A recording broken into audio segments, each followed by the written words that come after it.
Charlotte, North Carolina, the 704. It's a great city, chill people. My grandmother lives there, actually. Now, bear with me here. Say, I don't know, you're a prospecting billionaire looking to establish a new NBA franchise, circa 1985 to 1988.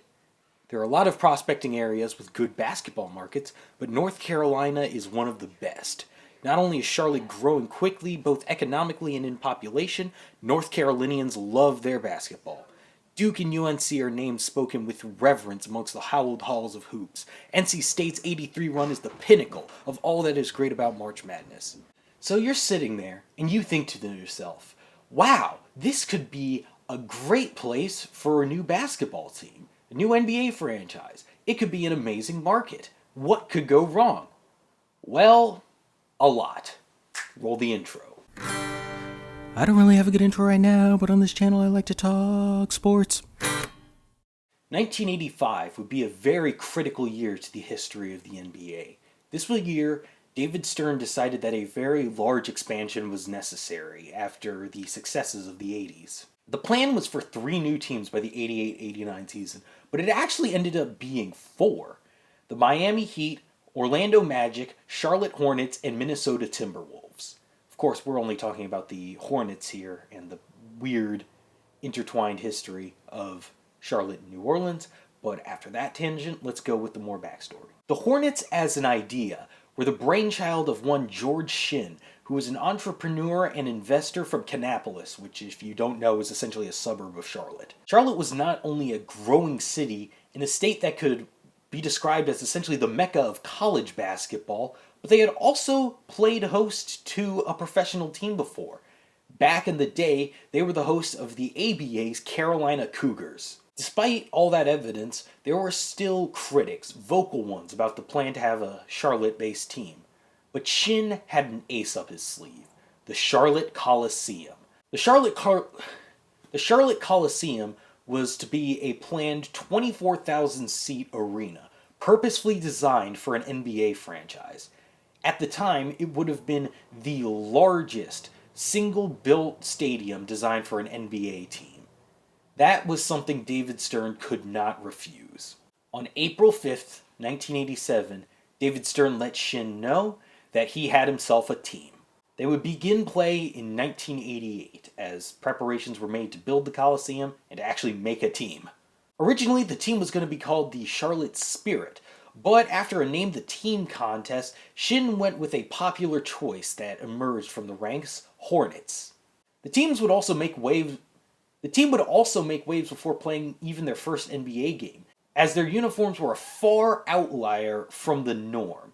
They were wearing striking teal with pinstripes, which, of course, set off the pinstripe craze of 90s uniforms.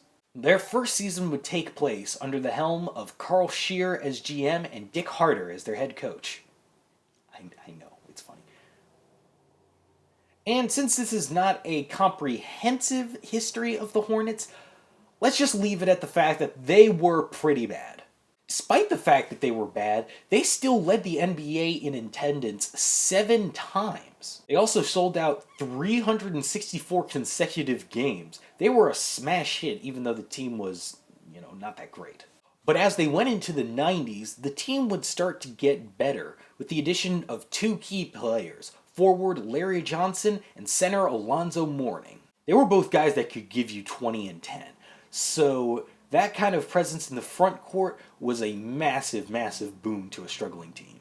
However, this era would not last very long, as in 1994, Mourning was traded to the Miami Heat. However, in return, they would get Glenn Rice, who would also be very good for the squad. Players like Muggsy Bogues, Eldon Campbell, and their head coach, Dave Cowens, all contributed to the team's run of success in now the mid-90s. They became a legitimate threat in the East, or as legitimate as you could be with the Bulls dynasty still in full effect. Heck, they even had a 54-win season in there. But as they reached the end of the 90s, attendance began to drop. There were a myriad of reasons for their attendance dropping, but most began and ended with their owner, George Shinn. For one, after only about 10 years, he thought the Charlotte Coliseum was obsolete. because of a lack of luxury boxes for the more affluent crowd that would attend the games. The main issue they ran into was that George Shinn wanted most of the money to come from the taxpayer base to pay for the new stadium. The problem being, he had a net worth of around $100 million at the time and could definitely afford it. In 1999, though, the real nail in the coffin for Shinn's public image hit. He would be accused of kidnapping and sexual assault by a woman. A short synopsis of the actual allegation is that the woman, who at the time was an employee for the Hornets, was dealing with some child custody issues. Shinn then offered to take her over to his lawyer's office and they would get that sorted out. Now, the allegation states that Shinn did not take her to his lawyer, but instead to his own house, where he then forced himself upon her. The woman then stated that after that, Shinn tried to offer her $200 and said, quote, "We should do this again sometime." The case was taken to court, where Shinn's defense never denied that something happened with the woman, just denied the fact that it was unconsenting. His attorney literally stated during the trial, they met, she gave him a blowjob, she left. That was literally kind of the cornerstone of their defense, which, the prosecution of the case believed that they did not have enough evidence to formally charge Shinn, but that something did happen between the two of them. The woman then would go on to file a civil suit against him, with accusations from other women that were employees of the Hornets of unwanted sexual advances from Shinn. That suit wouldn't go anywhere either, but the damage was already done. The city of Charlotte now spat out Shinn's name. It was dragged through the mud. Now, believe the accusations or not, I'm not here to convince you one way or the other. It doesn't change the fact that this completely ruined his reputation. Shinn had always portrayed himself as your sort of classic, God-fearing, wife-loving, good old-fashioned, Bible-thumping Christian. And even if you did not believe the accusations of, kidnapping and raping a woman, it doesn't change the fact that, he was never who he said he was. In fact, several affairs of his were confirmed by the trial, even though at the time he was married. And this, especially for a guy who played up his image so much that he would have prayers read aloud before Hornets home games, you could not come back from it. Again, believe in the accusations or not, it's very, very clear that Shinn was into some very scummy things. Despite the Hornets still being good as they went into the early aughts, attendance cratered, mainly just because everyone hated Shinn so much. In fact, the team would go under further controversy as they lied about their attendance numbers to the NBA. Charlotte was still a basketball city. NC was still a basketball state, just not for the Hornets under Shinn. In the year of 2001, things came to a massive head, because both the Vancouver Grizzlies and the Charlotte Hornets were now looking to move because of low attendance numbers. The suitor city, in fact, would be Memphis, and of course, the Grizzlies won out. Shinn was backed into a corner and issued an ultimatum to the city. Build me a new stadium or the Hornets move. The city initially refused, leading Shinn to speculate on 3 major markets that he could move to. The city initially refused, leading Shinn to consider relocation to 3 major markets: Louisville, Kentucky, St. Louis, Missouri, and Norfolk, Virginia. However, before that happened, the city gave in. A new arena would be built in the Uptown area, called the Spectrum Center. The big catch, though, was that it was considered an arts and recreation facility, not specifically designed for the Hornets. But before the center was even built, more controversy struck that delayed it even further. Pat McCrory, who at the time was the mayor of the city, vetoed a living wage ordinance for the workers of the Spectrum Center. This caused a lot of groups to oppose the plan, and very critically, a lot of the city's African American ministers to oppose the plan. Now again, I'm not a Charlotte native, but my grandmother lives down there, and she is very, very involved with the churches. The African American ministers of the city are not people you want to piss off if you want to get something done. For one, most of them are incredibly well-respected figureheads of the community, and for two, Charlotte has always been a historically very, very black city. In fact, according to the 2019 census, 35% of the total population is African American. With this now halting progress for the new stadium, the city council devised a new plan that didn't necessarily require voter permission. However, they knew that one thing was a real sword of Damocles for any sort of planned stadium in the Charlotte area: Shin himself. With this new plan, that of course didn't require the voters, they had one ultimatum that they offered to the Hornets, or that they offered to the NBA. They would build this new stadium for the Charlotte Hornets. Only, though, if Shin sold the team. However, in this scenario, the NBA backed Shin. While the NBA did acknowledge that Shin's actions were the one that pissed off the fans in the first place, they also didn't want to anger the other owners by kicking someone out, which I find a whole crock of horseshit. That's just stupid. Okay. The city council, though, dug in their heels. It was either Shin or Charlotte. The NBA went with Shin. As 2002 came around, the Hornets requested a move again. And this time they would find a new suitor: New Orleans. The NBA, though, still did not want to lose the Charlotte market. So they promised the city that within 2 years they would get an NBA team again. Of course, under different ownership. But anyways, the newly born New Orleans Hornets were not that great either. Their biggest move in these first couple of years, however, was in fact moving conferences from the Eastern to the Western Conference to accommodate a new franchise. Wink, wink, nudge, nudge.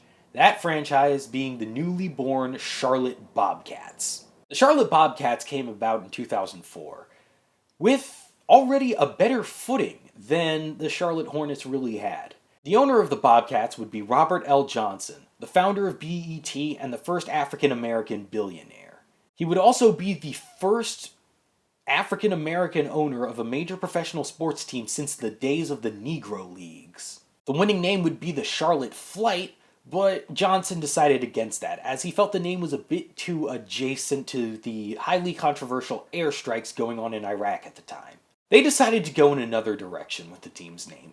Since Charlotte was already home to another cat-themed franchise, the Carolina Panthers, they would go ahead and keep the general feline vibe going and name themselves the Bobcats.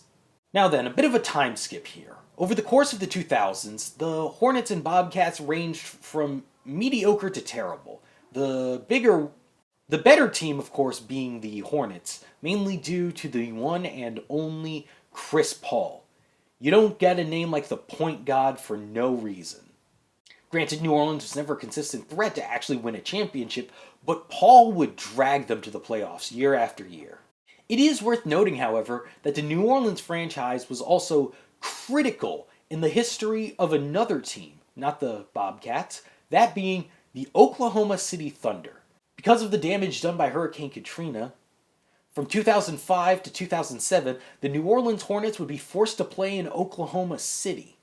They, at the time, were known as the New Orleans/Oklahoma City Hornets for those few years.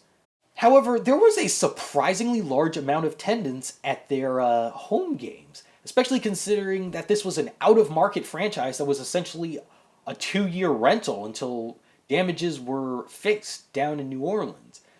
This essentially gave the NBA the idea that OKC was in fact a fairly fertile market, and led to the whole debacle with Seattle moving there in a few years. But that's a different video. But on the eve of the 2010s, both franchises would change forever. With the Bobcats, there would be a new stake in the majority ownership, that being Michael Jeffrey Jordan. Jordan bought the majority shares of the team in 2010, and everyone thought this was going to be a new era. Because this was MJ. Not only was he an NC native, a legend at the University of North Carolina, but also one of the greatest players the NBA had ever seen. He brought winning wherever he went. This would be a new era for the team. Everything would turn around, and they would go on to... And in 2011, they would go 7-59.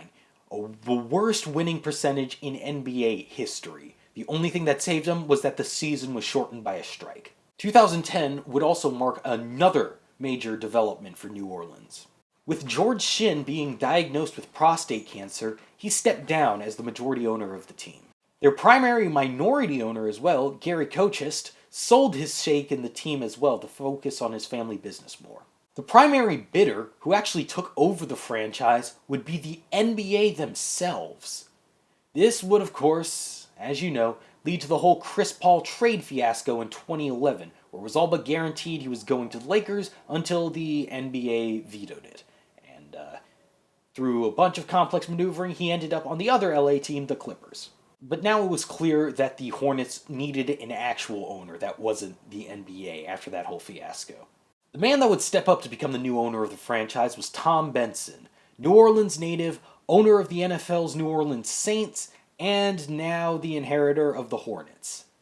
However, he wanted to change the name. He wanted something more local. His first choice was to try to buy back the Jazz nickname from Utah, as in fact the Utah Jazz had started as the New Orleans Jazz of the ABA back in the early 70s, but the Jazz refused. They had been known by that name for about 30 years at that point and figured that would just mess up the branding too much.